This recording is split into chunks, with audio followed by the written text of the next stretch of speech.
Jim, Rickards, is 2018 gold's breakout year? It is, Danielle. Actually, in my view, we're in the third bull market of my lifetime. The first one was 1971 to 1980. Gold went up over 2,000%.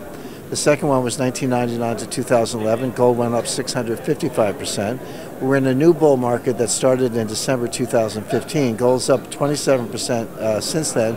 Gold was up in 2016, 2017. First back-to-back year of gold gains since 2011, 2012. So 2018 will be a breakout year, but I want to put that in context. It's not just, oh, it's having a good year, then it'll have a bad year. We're actually in the third year of a bull market with a very long way to run. You sat on an excellent all-star gold panel yesterday, and one thing that really stood out for me is that, when we're looking at the price of gold, there's so many catalysts we have to look at. If you had to narrow it down, what do you feel are the most important news items floating out there right now that could impact gold price? Well, there are several, and I'm happy to mention them, but I want to make the point that the fundamentals are very positive. So, yeah, could there be, I don't sit around waiting for a war to start because I hope the price of gold is going to go up. But we probably are going to have a war with North Korea. We probably are going to have a trade war in addition to a currency war with China. If the Democrats take the House of Representatives, they're going to go right to impeachment proceedings. I don't do politics, but I do economics. But every now and then the politics and the macros, the news cycle impinges on the economics.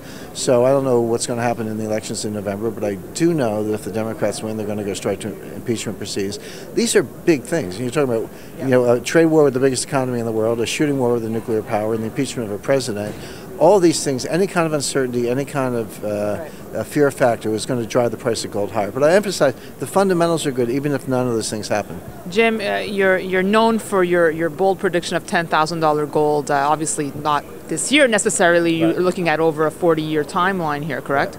Well, I think a lot shorter than 40 years. And by the way, it's a bold prediction, but I want to emphasize the point that it's the result of analysis. I didn't just pick a number and say throw it out there, gold's going to $10,000. That is approximately the implied non-deflationary price of gold in a gold-backed monetary system. So if you have a liquidity crisis or a financial panic of the kind we had in 2008 or worse, which I expect, you can already see that coming, and then it's called the global elite, so the IMF, the central bankers, the G20 heads of state, finance ministers, they've got to put Humpty Dumpty back together again. They've got to restore confidence in the international monetary system.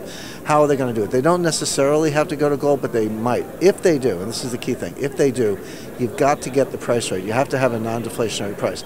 Given the money supply and the amount of gold, that price is close to $10,000 an ounce. So it's not a made-up number. That's where you would have to go to avoid. But is $10,000 gold a world we'd want to live in? Well, it's a very good point, Danielle, which is, people go, oh, I want gold to go to $10,000, I want it to go to $5,000. And I always say, be careful what you wish for, because all gold really does, it preserves your purchasing power. Make sure you don't get wiped out.